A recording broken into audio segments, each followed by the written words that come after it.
The birth of our lives is just the start of our health journey, and that is why we are so excited today that we get to spend the next hour talking about the importance of our children's health and the unique specialty services available should your child ever need them.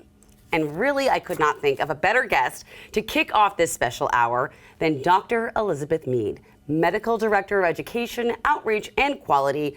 Now, whether you're new to parenting or not, this is the person you want to have at your back. Dr. Meade, as a journalist, you have been my go-to for so many questions about children's health. So we're so glad to have you here as one of the many incredible pediatricians coming from Swedish. So thank you for having me. It is always a pleasure to see you. So let's just start first with kind of give us an overall glimpse at the pediatric program at Providence Swedish. Oh, sure. So I had both of my kids at Swedish as well. And I think one of the unique things that really sets us apart is that we kind of do that care all the way from birth up through pediatric life till you turn 18 and then even afterwards as an adult, right? And so we certainly have a very robust labor and delivery birth program. Tons of people give birth at Swedish. We also have a lot of pediatric programs should your child need additional care after they're born. Which is so important. So we have a level 4 neonatal ICU, one of the only ones in the state that can provide really state-of-the-art care if your baby needs NICU services after they're born.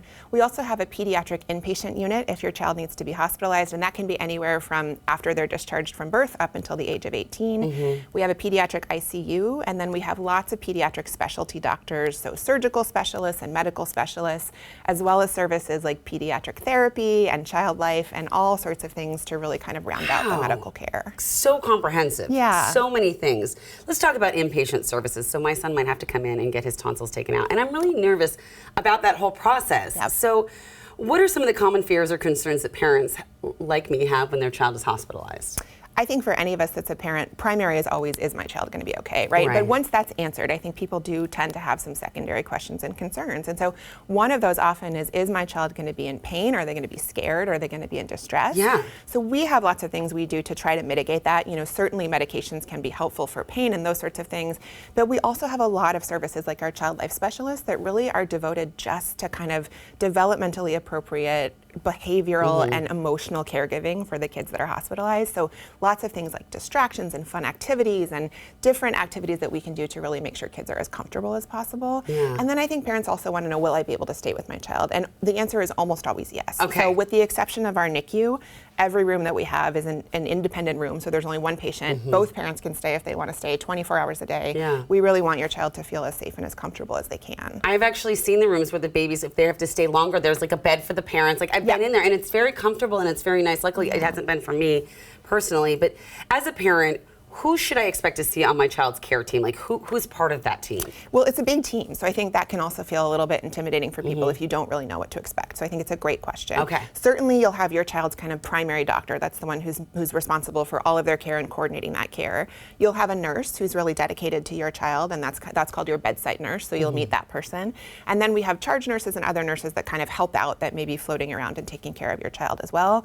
If they need a pediatric specialist, like a surgeon or another doctor, they'll meet them. And then, like I mentioned, some of those other services like child life, we have dietitians, we have lots of other folks, pediatric therapy team, who may come in and interact with your child as well. But the way that we do rounds at Swedish is we do what's called family-centered rounds. Okay. So each morning, the whole team walks around the unit and sees every patient and family face-to-face to make sure they can really get all of their questions answered with everybody there, so they're not having to repeat the same questions every hour, which I think any of us who have been in the hospital know can happen sometimes. You're like, yes, it's this, no, it's this. Okay, Yeah. That's awesome. I've always wondered this as well. Is there a difference in training or knowledge with hospital-based doctors compared to, your clinic doctors? Yeah, it's a great question. So generally, yes, it depends a little bit on which specialty. Every pediatric doctor has a foundational training in pediatrics. So that's several years of training just in seeing kids, again, birth to 18.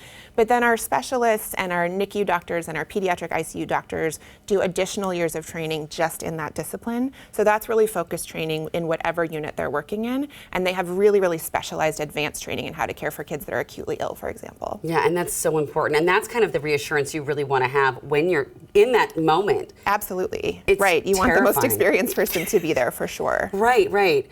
So what can parents do on our side to help kids cope with an illness or, let's say, a hospital stay?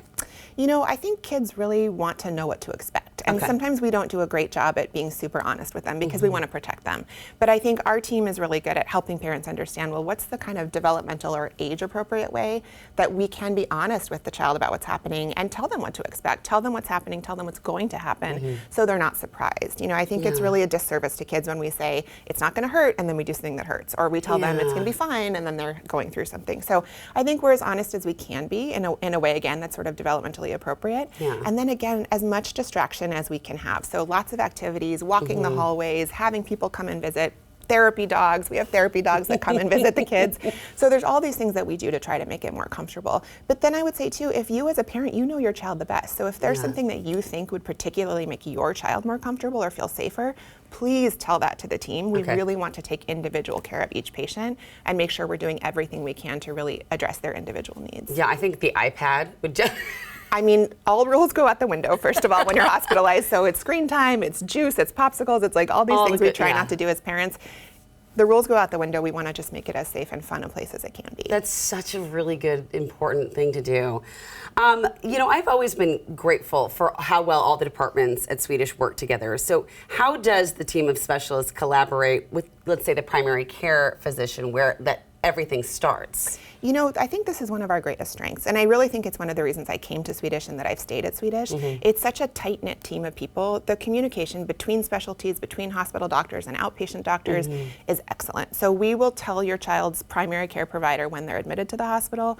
We'll tell them when they go home. We'll send them the notes in between. And then there's lots of communicating via our electronic health record or phone if someone's not on that system to make sure that your child's provider knows what's going on so that you don't have to, again, reinvent the wheel when you go to follow up with them after discharge. That's one of the things that I think is most important is that line of communication so that the care is really seamless after you're well enough to go home. Yeah. Speaking of the online communication, there's an app now. I just got alerted and I downloaded it and it's so easy to use. That's right. Yeah, we try to really work on that because I think it's one of the barriers for people to feeling like they can get timely care is just being able to communicate well with their providers. And their providers responding, which is really, really helpful. What sets Swedish apart as a place to see children?